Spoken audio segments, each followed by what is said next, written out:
Get out of my lobby. This place isn't for your kind. The words didn't slip out by accident. They were delivered like policy, loud, certain, and rehearsed. Gregory Vance, manager of the Horizon Grand Hotel in downtown Seattle, stood behind the front desk with his arms crossed, judgment written all over his face. He wasn't whispering. He wasn't hiding. He said it so the entire lobby could hear. He looked right at her, at the black woman in plain clothes, and decided right then and there that she didn't belong.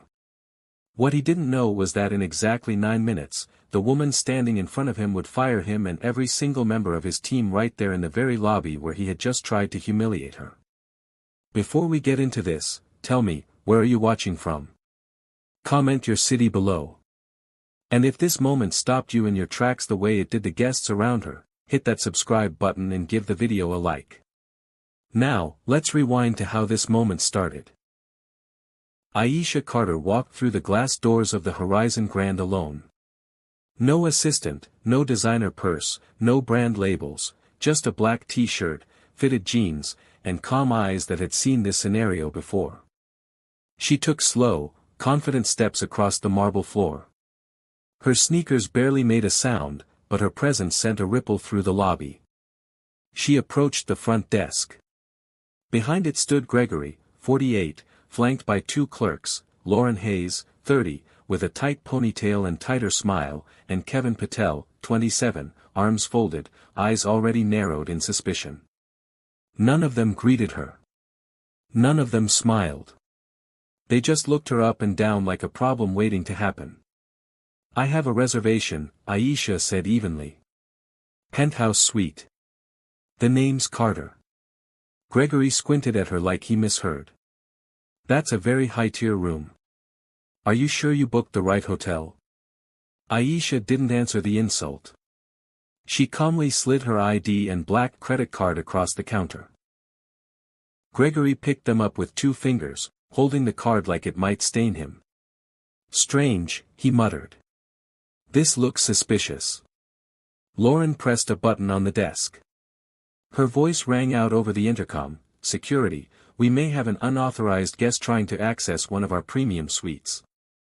Possibly fraudulent." Aisha's expression didn't change. Her voice stayed low. "I'm not here for trouble. I'm here for my room." Kevin scoffed. "You know, people try this all the time. Fancy cards they found, fake names, usually hoping we won't check." From across the room, Sophie Lin, a travel blogger visiting from San Francisco, had already raised her phone. "I'm filming this," she whispered to her friend Jacob Reed, then louder, "This is being posted. People need to see this." Jacob started live streaming. "We're at the Horizon Grand in Seattle," he narrated, "and we're watching something ugly happen in real time." Elena Ruiz, the young concierge standing off to the side, glanced up from her desk. Her eyes met Aisha's. Something passed between them, silent, swift, recognition, maybe, or concern. Elena took a step forward, but Gregory cut her off with a glance. "She doesn't belong here," he snapped. Aisha took out her phone and sent a silent tap. On the other end, in a corporate office 3 blocks away, her executive assistant, Nia Thompson, picked up immediately. "It's happening," Aisha said quietly. Nia didn't hesitate. "The system's ready." Gregory still held her card, flipping it like he was waiting for it to confess something. "You know," he said, louder this time, "we've seen this scam before. People come in, claim to have bookings, flash a high-limit card, and disappear the second we call the bank. Well, not this time." He turned to Kevin and handed him the card. "Lock it up."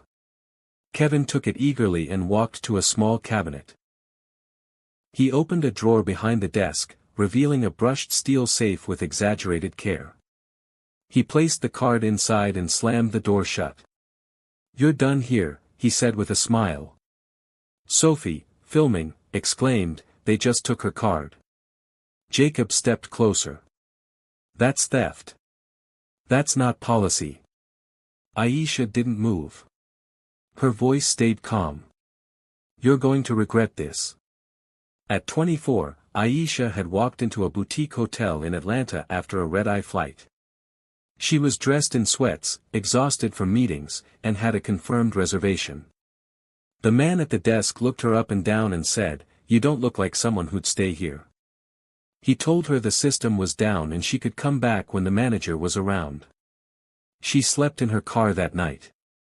The next morning, she began outlining a business plan that would grow into one of the largest hospitality groups in the country. Now, standing in a lobby she owned, in a hotel under her brand, the same tone, the same assumption, the same kind of man tried to erase her again. Gregory leaned forward. "Your reservation's cancelled. We don't tolerate deception. You're holding up real guests." Aisha didn't flinch. "You mean the ones watching this right now?" She gestured toward Sophie and Jacob, who were still filming. Other guests had stopped what they were doing. Some were staring. Some were whispering. Some were clearly uncomfortable. Elena looked on, jaw tight. Lauren stepped in. "You need to leave now." Aisha held her gaze. "Are you sure?" Lauren's tone dripped with confidence. "Positive, or we'll call the authorities." Gregory smirked. "Go ahead, make a scene. It won't end well for you." Aisha didn't blink. "That's the last time you speak to me like that." Elena finally stepped forward. "She's right. I saw her name in our system this morning. Her reservation is valid." Gregory turned to her sharply. "One more word, and you're gone, too." Aisha reached for her phone again. This time, her voice was louder. "Nia, log this moment. Lock in the video timestamps." Nia's voice came through clearly. "Logged. Systems ready." Jacob leaned toward the front desk, pointing to the card through the safe's glass window. "It says A. Carter, VIP. It's real." "She's real." Gregory scoffed. "Anyone can make a fake card. People like her." Aisha interrupted. "Finish that sentence." "Go on." But he didn't. The words died in his throat as he noticed the growing circle of eyes around them. Aisha stepped forward, calm, controlled, but every syllable carried weight. "You've just made the worst mistake of your professional life," she said. Gregory smiled like he still held power. "You think so?" She stared into him. "No, I know so." As the tension gripped the lobby like a tightening noose, no one, not Gregory, not Lauren, not Kevin, had any idea who she truly was. But they were about to find out. Kevin Patel's voice rang out across the lobby with forced authority, holding up the small silver key to the safe like it was a trophy. "This card is now company property," he declared, "and until the bank verifies it, you're not getting it back." He grinned, smug, performative, sure of himself. But Kevin didn't see the storm he just invited. Aisha Carter stood there, unwavering. Her face was unreadable, her silence more commanding than any outburst. Gregory leaned in again, eyes flicking toward the slowly growing crowd. "You're wasting everyone's time," he said. "Walk out now, or we'll make that choice for you." That's when Lauren, emboldened by the backing of her manager and Kevin's theatrics, stepped out from behind the desk, straightened her blazer, and reached for Aisha's arm. "You've been warned. It's time for you to leave." The moment her hand made contact, the entire atmosphere in the lobby shifted. Gasps erupted. Sophie Lynn's phone caught the movement instantly. "She just grabbed her," she shouted, already uploading the clip to Reddit with a simple caption, "This is happening live at Horizon Grand." Jacob's live stream now had over 100 watchers, most of them flooding the chat with shock and disbelief. Elena Ruiz stepped forward, her voice shaking with restrained outrage. "You can't put your hands on a guest," she said sharply. Lauren spun around, eyes flashing. "You stay out of this if you want your job." But Elena didn't back down. She looked at Aisha, who still hadn't moved an inch, and took a small step closer to her. "I won't lie for you," she said to Gregory. That was the exact moment Gregory dropped all pretense. "She's trying to scam us," he hissed. "People like her always think they can play the system." His tone was lower now, more venomous. But the words reached the ears of at least 3 guests standing nearby. One of them, a gray-haired woman holding her phone just a little higher, said to no one in particular, "I can't believe what I'm hearing." Another, a man in a navy suit, leaned toward Jacob's stream and said, "You getting all this?" Jacob nodded. "All of it." In the center of this storm stood Aisha, still perfectly still. She brought her phone back to her ear. "Nia," she said calmly, "escalate the internal system. Begin audit documentation. I want every word logged from this point forward." On the other end, Nia Thompson's voice was crisp. "Understood. Time-stamped and recorded. Do you want Carla on standby?" Aisha replied, "Give me 1 more minute." As she said it, Kevin leaned over the desk and shouted loud enough to be heard by the far wall. "You're a fraud, lady. You think a card gets you in here? Go back to wherever you came from." A chorus of murmurs rose from the lobby. Elena was now fully out from behind the concierge podium, standing shoulder to shoulder with Aisha. "I've worked here for 3 years," she said, her voice firm, "and I've seen this pattern before. Every time a guest like her walks in, alone, confident, dressed down, you treat them like criminals."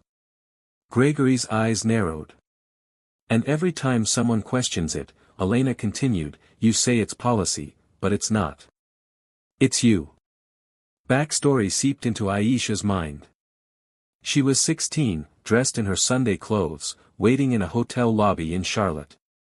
Her parents were late. A clerk walked up to her and said, "This area is for guests only." She tried to explain, but the woman didn't listen. She was escorted to the sidewalk like a loiterer. The shame stayed in her bones for years. It didn't make her small. It made her sharp. It made her build. Gregory wasn't finished. He turned toward Elena. "Enough. I want her out now, or I'll have security escort both of you." Lauren, who'd been silent since Sophie started filming again, added quickly, "She refused to provide valid ID. This is a breach. I'm reporting it." But the tension was already turning against them.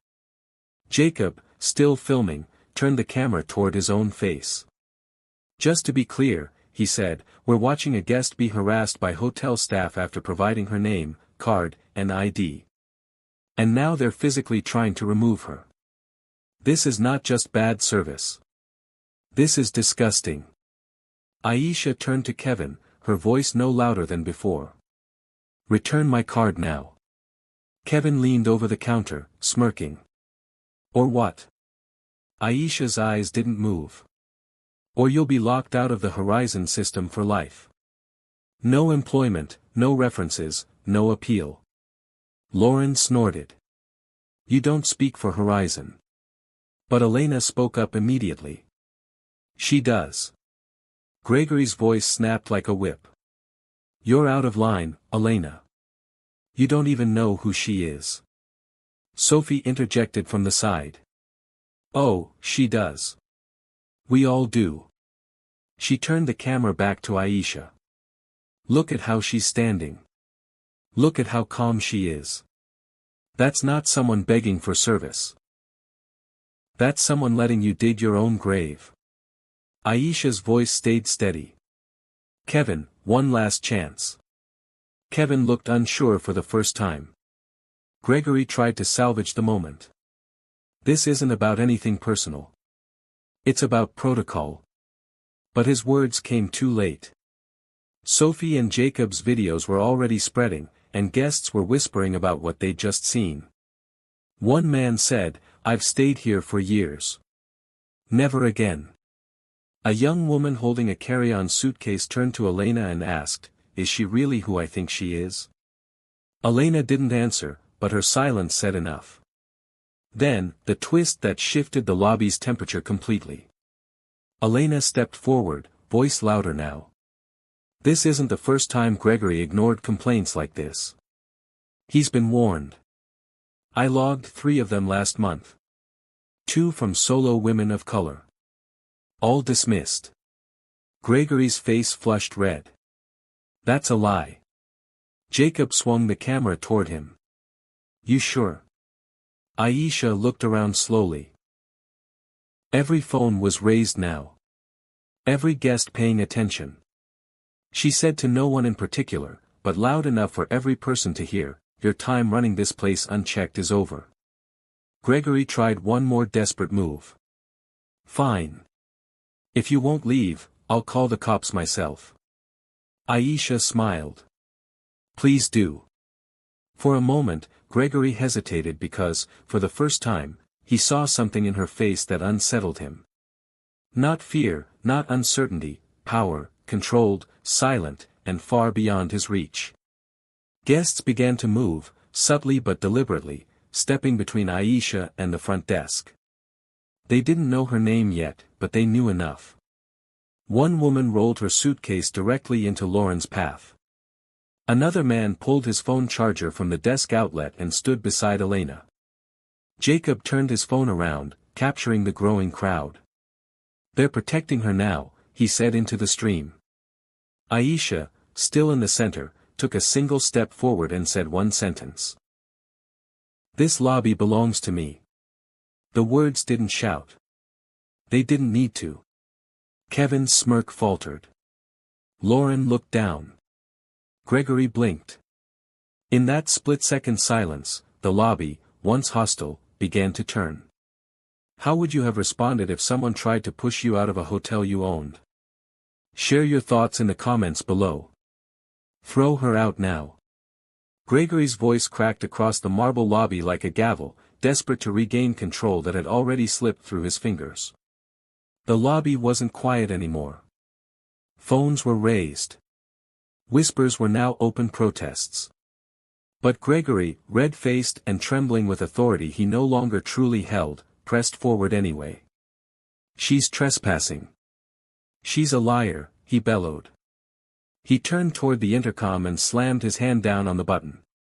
Kevin's voice crackled across the entire lobby's speaker system, to all staff, unauthorized individual in the lobby. Do not engage.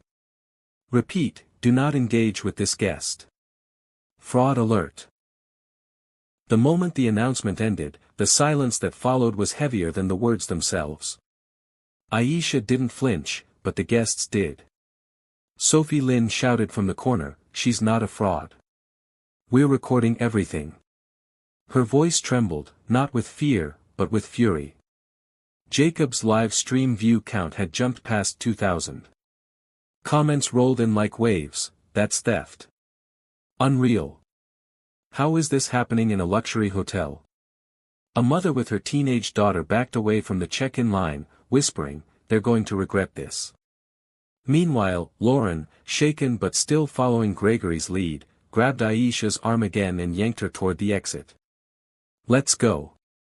You're embarrassing yourself, she hissed through clenched teeth. That was when Elena Ruiz stepped between them. Physically the youngest staff member in the room, the only one to speak up consistently, she stood shoulder to shoulder with Aisha. Don't touch her again, she said, loud and clear. Lauren froze. You'll be fired, she spat. Elena didn't back down. Then fire me, she snapped, but you're not putting your hands on her. Gregory surged forward, his frustration boiling over. Do you even know who she is? He barked at Elena. She's a fraud. Look at her. He gestured at Aisha's t-shirt, her jeans, her sneakers, like it all proved something. People who stay in penthouse suites don't look like that. Aisha's voice was quiet, measured. You keep saying that word, fraud, like it'll make your mistake disappear. She took one small step forward. The distance between them closed like a noose tightening around Gregory's narrative. At 29, Aisha had flown into Los Angeles for a conference. She'd been wearing a navy pantsuit, professional, but not extravagant. The man behind the desk had looked at her ID, then at her, then again at the card. "This can't be you," he'd said. "We'll need a second form of ID." She provided one, then another, but they still made her wait while verifying. 2 hours. Meanwhile, she watched 3 white men walk in and get sweets without even showing ID. That night, she drafted the policy she would later implement in her own hotels: zero tolerance for guest profiling. That moment lived in her bones. And now, so did this one. "Get security," Gregory barked at Kevin, who had stepped away from the desk and now hovered near the office hallway, uncertain. "Call them in now." But Kevin hesitated.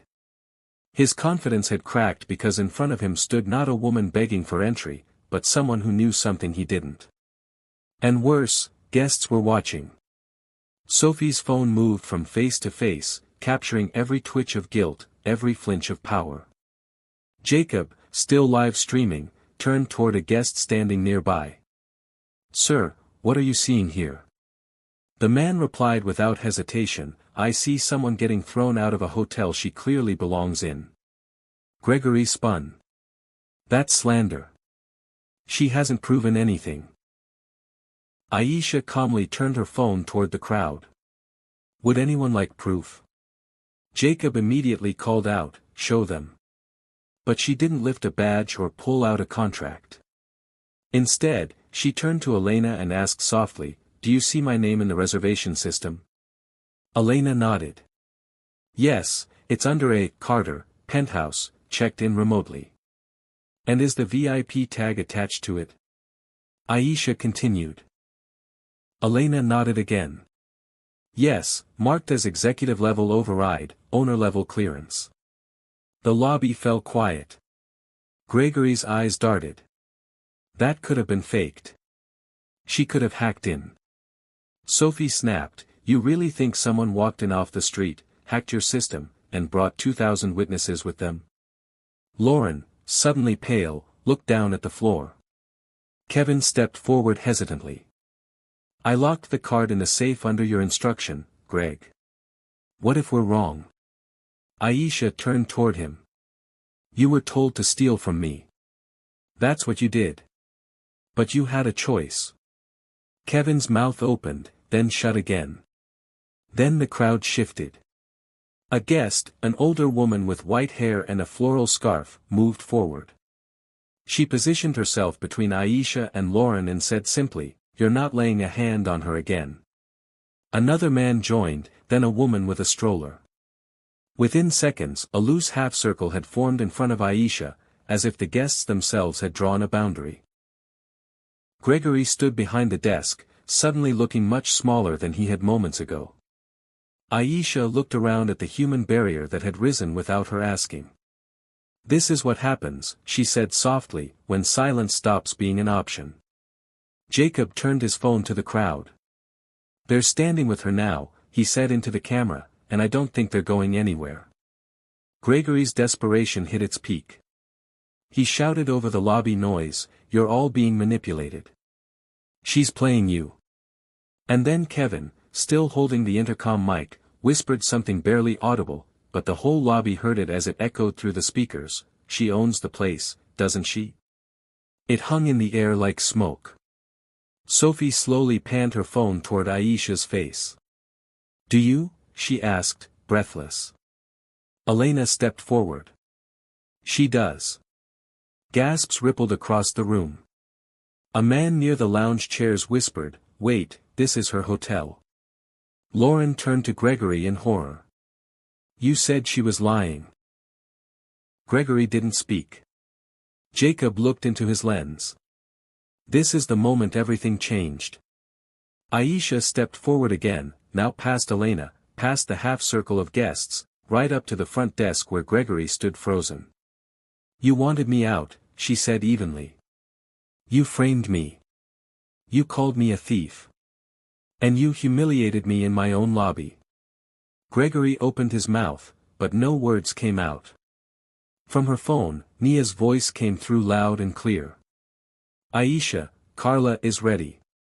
Do you want me to patch her through? Aisha's eyes didn't leave Gregory's. Yes, right now. She tapped the screen once, and Carla Bennett's voice, sharp and deliberate, came through the speaker.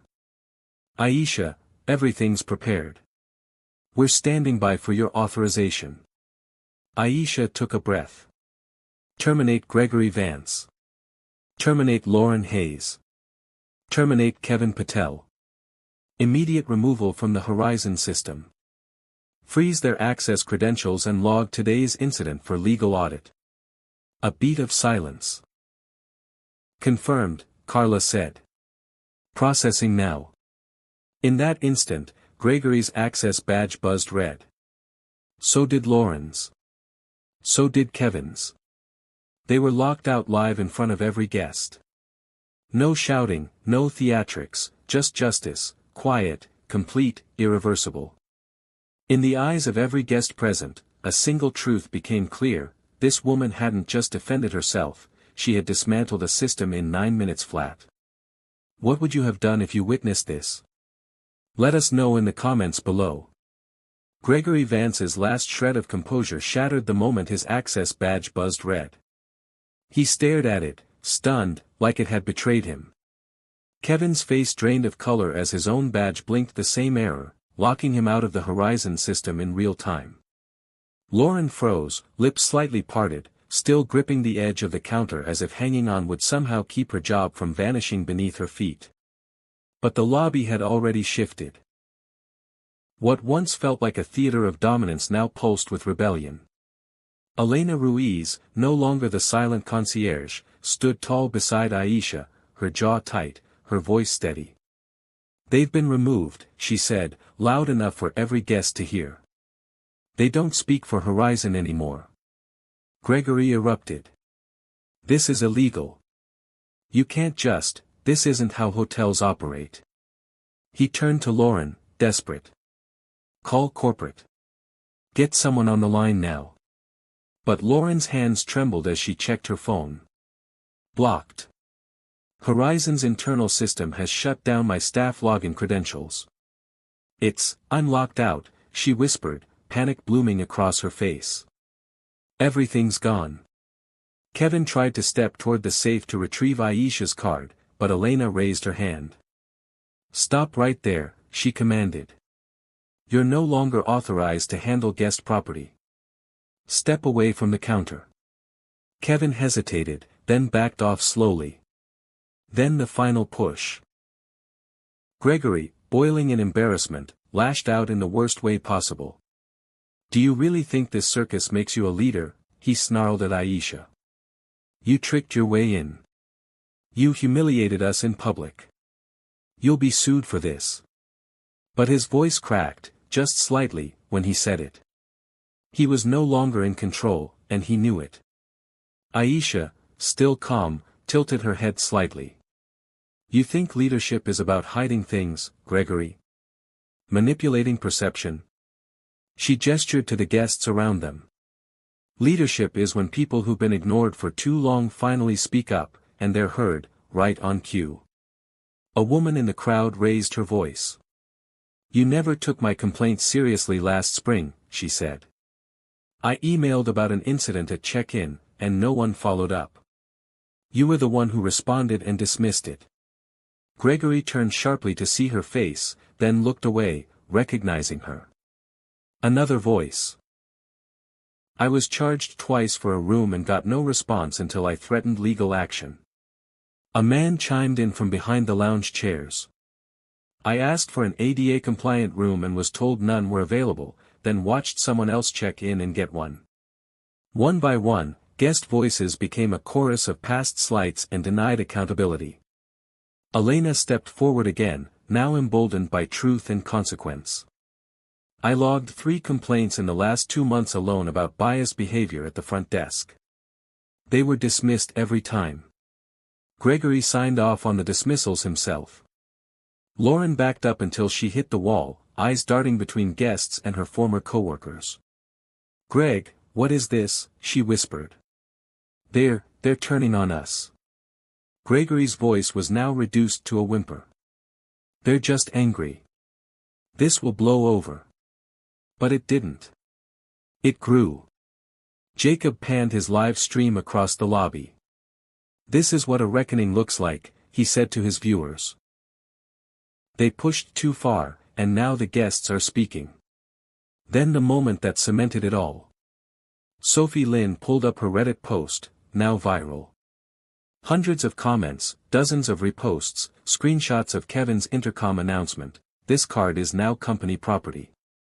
Beneath it, a clip of Lauren grabbing Aisha's arm. Another of Gregory yelling, "People like her don't belong here." It was spreading like wildfire. "It's out there now," Sophie said aloud. "Everyone's seeing it." Gregory's desperation snapped again. He lunged toward the counter, shouting, "Delete that. That's private property." But two guests stepped in his path. One of them, a quiet man with reading glasses and a messenger bag, simply said, "No, you don't get to silence this." The other guest, an elderly woman in a floral shawl, held out her phone. "Your face is already online. Might want to think twice before making another threat." That was the tipping point. Lauren turned to Aisha, her voice shaking. "I didn't know," she said. "I didn't mean for this to happen." But Aisha didn't nod. She didn't offer comfort. She simply said, "You helped make it happen. You watched it happen." And then Gregory did something no one expected. He turned to Aisha, his voice ragged, shoulders slumping. "Why didn't you say who you were?" he asked. "You set us up." Aisha blinked. "No, I gave you every opportunity to treat me like any other guest. That was the test, and you failed it publicly." That was when Nia's voice returned, now on speaker through Aisha's phone. "Aisha, the board's authorized full incident response. Carla's ready for your next steps." Aisha looked across the lobby, scanning every stunned face, every guest still holding a phone, still bearing witness. "Patch her through." Carla Bennett's voice, crisp and measured, filled the air. "Gregory Vance, Lauren Hayes, Kevin Patel, effective immediately, your employment with Horizon Hospitality Group is terminated. Your access has been revoked. Legal documentation is being prepared. Ms. Carter will supervise next steps directly."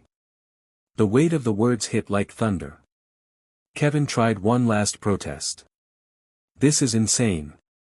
We built this place." But Aisha cut him off. "You built nothing. You guarded the door and turned away the very people we claim to serve." She turned to Elena. "Please unlock the safe. Retrieve my card." Elena moved efficiently, professionally. She entered a new code, her own, and opened the safe. Aisha's black card lay untouched, pristine. Elena handed it back without a word, but her eyes were glassy with emotion. Then came the guests. One by one, they began clapping, not loud, not chaotic, but purposeful, measured, as if acknowledging something overdue.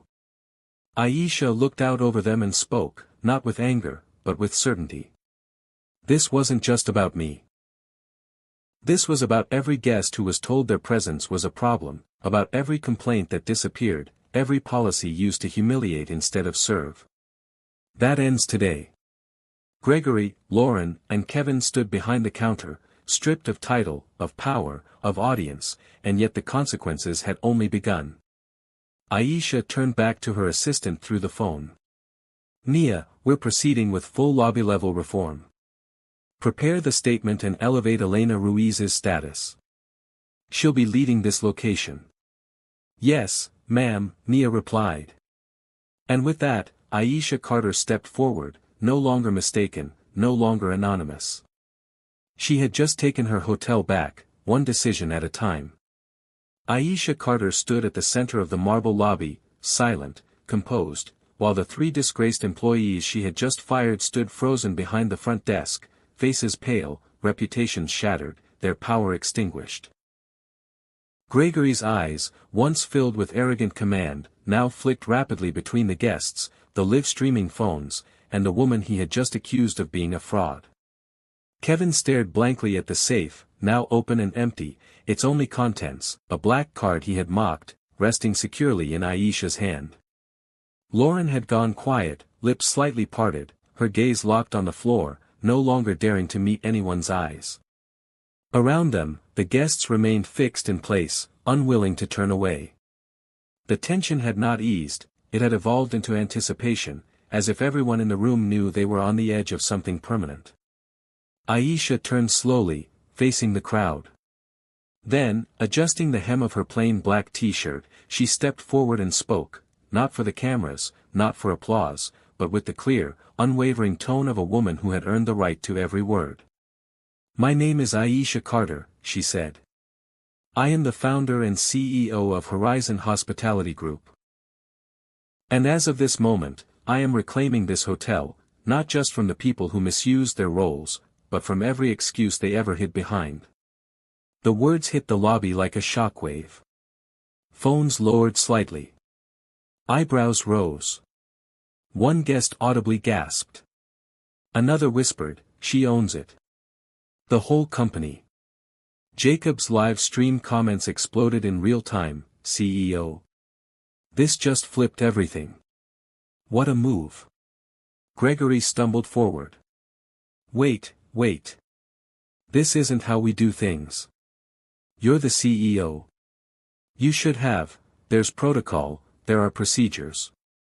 You ambushed us." "No," Aisha replied, never breaking eye contact. "I walked in like every other guest, quiet, alone, respectful. The only thing I didn't bring was privilege, and you proved, without prompting, how your team responds to someone who doesn't look the part." Kevin shook his head slowly. "We didn't know.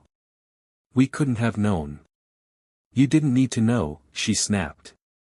"That's the point." At that, Elena Ruiz stepped beside Aisha, her voice soft but certain. I recognized the name when she checked in.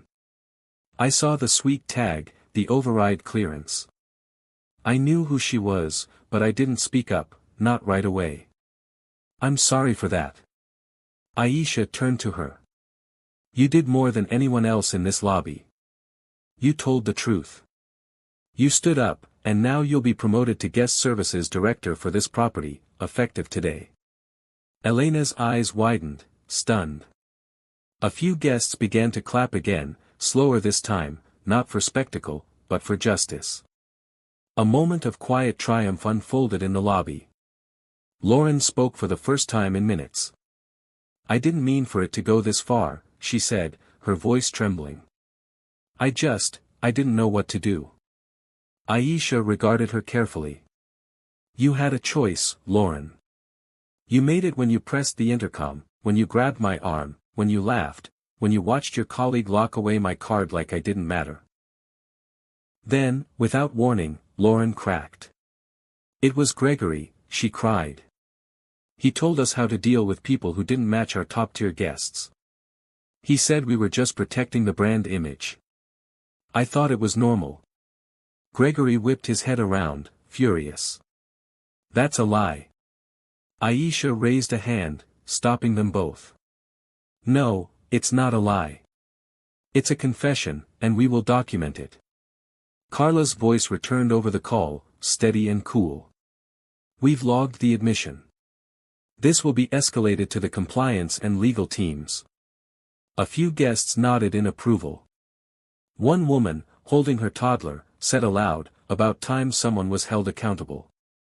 Jacob, still recording, spoke into the camera.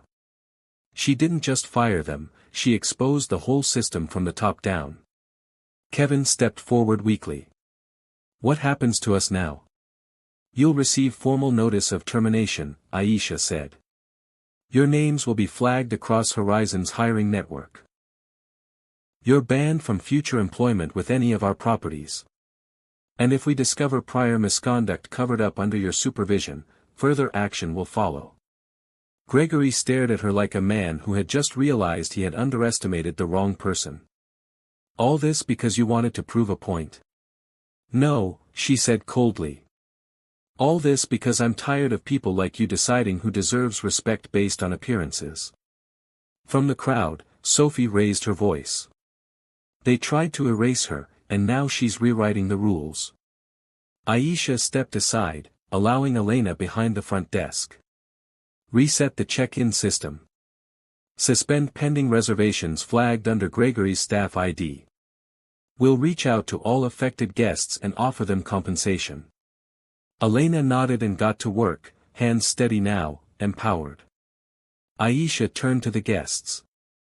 If any of you experienced mistreatment at this property today or before, our internal team will be stationed in the lobby. I've instructed Nia to open direct lines for all complaints, and we will respond within 48 hours, no form letters, no PR fluff, just answers. The room stood still, then began buzzing, not with chaos, but clarity. Guests murmured in agreement. One elderly man tipped his hat and said, "Thank you for not walking away." Aisha nodded gently. "I've walked away too many times." "Not anymore." Carla's voice came through again. Media outlets have picked up the footage. X and Reddit are circulating it without hashtags. The narrative is building, but you're in control. Aisha gave a firm nod. Let them talk. Let the public see what happens when a company doesn't just apologize, but acts. Then she turned back toward Gregory, Lauren, and Kevin. You're dismissed. Your personal belongings will be sent to you. Security will escort you from the premises. You are not to speak to or approach any guests. Elena looked at her. Should I notify building security? No, Aisha replied. Let them walk through the lobby. Let every guest see the consequence of unchecked behavior. As the three former staff members moved through the lobby under the weight of their own disgrace, no one stopped them. No one offered sympathy. Only the quiet murmurs of accountability followed them out. Once the doors closed behind them, Aisha turned back to her guests and her staff, not with relief, but with resolve. This wasn't justice. This was a beginning. Reform starts now. And with those words, Horizon Grand Hotel stopped being just a name carved in stone and became the place where everything changed. The moment the glass doors sealed shut behind Gregory, Lauren, and Kevin, the energy in the Horizon Grand lobby shifted from confrontation to transformation. Guests stood quietly, absorbing what they had just witnessed, a top-down reckoning carried out not behind closed doors, but right in front of them, under crystal chandeliers and beside gold-plated check-in counters. Aisha Carter, still composed in her plain black t-shirt and jeans, didn't pause. She turned to Elena Ruiz, now elevated from concierge to acting guest services director, and gave a clear directive. Initiate the reform plan. Start from the top. Elena, no longer hesitant, nodded and immediately began shutting down the existing reservation system, disabling every user login associated with the terminated staff. Done, she confirmed within moments. Aisha pulled out her phone. Nia, she said firmly, send out the internal alert. Notify regional compliance, diversity operations, and legal. I want a full audit of Horizon Grand's last 18 months, guest complaints, staff conduct records, and suppression logs. Nia's reply was instant. Already in motion. The media's circling, but your voice is front and center. Carla's preparing the rollout briefing. Guests began to approach Elena, many speaking softly, unsure if it was appropriate to offer support. One woman, clutching a reservation confirmation printout, whispered, "Thank you. I was scared to speak earlier." Elena smiled gently. "We're listening now." In the corner, Jacob Reed's live stream showed steady growth, now past 10,000 viewers. His caption had updated to, CEO reclaims hotel, fires entire staff in lobby. Real-time reform. Comments flooded the screen. Sophie, now quiet for the first time since she began recording, approached Aisha with her phone lowered. "Do you want me to keep posting?" she asked. Aisha nodded. "Only truth. That's all I care about." Then she turned to the crowd. For years, Horizon Hospitality promised inclusion, but policies mean nothing if bias is ignored behind the desk. Today, that changes. She looked to Elena again. Reassign all staff training to begin within 72 hours. We'll bring in an independent firm, and every employee, front desk, concierge, management, will undergo recertification. No grandfather clauses. No excuses. As Aisha spoke, Carla's voice came through on speaker once more. We've approved your full reform plan. Local media is requesting a statement. We've confirmed your authority to implement procedural suspension of current operations for guest safety. Aisha replied, then suspend front desk bookings temporarily. Elena will manually handle VIP guests. Others will be redirected to our downtown partner location with a complimentary night. She turned to Elena. You okay with that load? Elena gave a single, steady nod. More than okay. Around them, guests no longer looked like spectators. They looked like supporters. One man offered to help with luggage. A couple volunteered to pass out water bottles to waiting guests. From confrontation had grown cohesion. The lobby had become something different now, part recovery room, part headquarters. And then came the twist that hardened Aisha's calm into something sharper. A notification pinged on her screen, an internal flag from compliance. She opened it quietly, scanning the summary, her jaw set as she read. Then she lifted her eyes and said to no one in particular, Gregory didn't act alone. The lobby paused again. Carla's voice returned in her earpiece, this time lower, urgent. We've pulled Horizon Grand's archived complaint records. Gregory submitted false summaries to regional headquarters. Complaints that were marked resolved were never investigated, and we found communications between him and former regional director Michael Turner. Aisha's voice dropped, colder now. Turner retired 3 months ago under a cloud of HR violations. No one looked deeper because they said he was just old-fashioned. Nia's voice came in. Turns out he protected Gregory. Lauren, too. There was a pattern. Aisha closed her eyes for a moment, not to escape, but to steady herself. Then she opened them, crystal clear with resolve. We're not just reforming this location, she said.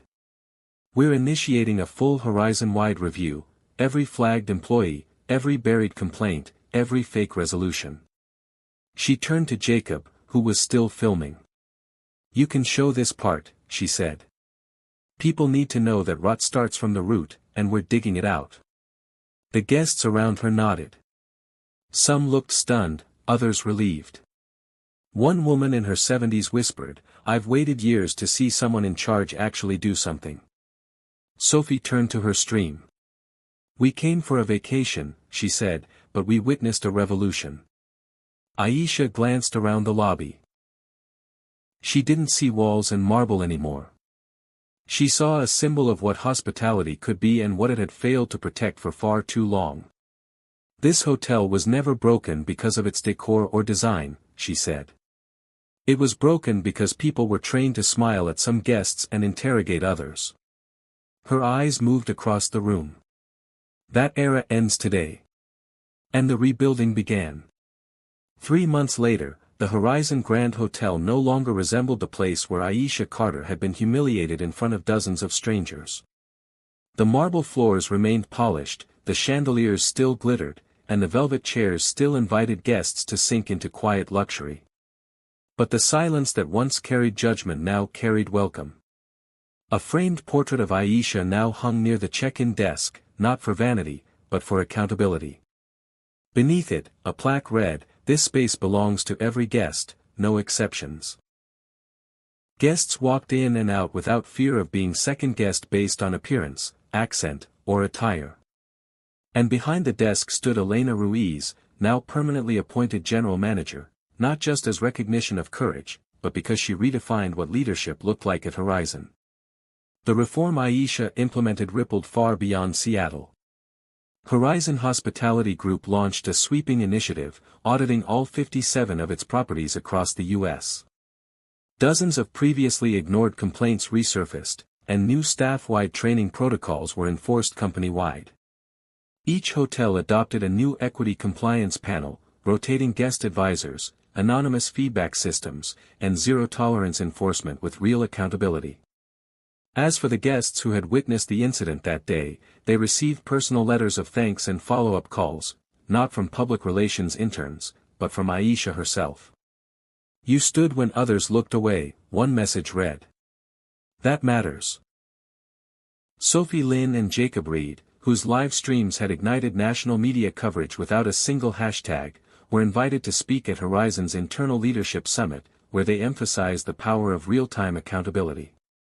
"We didn't set out to expose anything," Jacob had said on stage. "We just refused to put our phones down." But even as the company transformed, the past refused to stay buried. 1 week after the incident, Aisha received a quiet message from a former hotel manager in Portland, a man who had worked under Gregory years before. His voice, low with guilt, confessed something that cast everything in a darker light. Gregory wasn't just following his own bias, he admitted. There was a quiet directive from regional leadership, Turner's era. They wanted certain guests treated as non-priority if they didn't match the profile. It wasn't on paper, but we all knew. Aisha didn't respond with anger. She thanked him for telling the truth and passed the statement to Carla and the legal team. But that single admission revealed the final twist in the story. The Horizon Grand scandal had never been about one man abusing his power. It was about a system that had quietly enabled it. As news of the confession spread, former employees from other branches began to speak up. An internal Horizon task force was formed to reinvestigate staff dismissed under questionable circumstances. Several were reinstated, others received settlements. Aisha made sure no one was hired or fired again without a paper trail. And every new manager went through direct accountability orientation. "It takes more than policies to rebuild trust," she told her board. "It takes proof that silence won't be rewarded and that telling the truth won't cost you your job." Aisha's own legacy shifted, too. Once known as a discreet billionaire who built a hospitality empire from grit and strategy, she was now publicly celebrated as a reformer, not because she sought the spotlight, but because she had finally stepped into it to make change permanent. She launched a new division within Horizon, Horizon Forward, a diversity, equity, and inclusion initiative focused not on slogans, but on measurable outcomes. Under its first act, Elena Ruiz was named National Advisor for Frontline Guest Experience. At the end of the inaugural summit, Aisha said the words that guests, staff, and survivors of silent discrimination across the country would never forget: hospitality doesn't begin with the smile you give. It begins with the respect you assume. The audience rose to their feet, not because a CEO had spoken, but because a woman once pushed toward the exit had turned around and opened the door for everyone else. If you believe everyone deserves respect, share this story. Don't forget to subscribe, leave a like, and speak up when silence is no longer an option.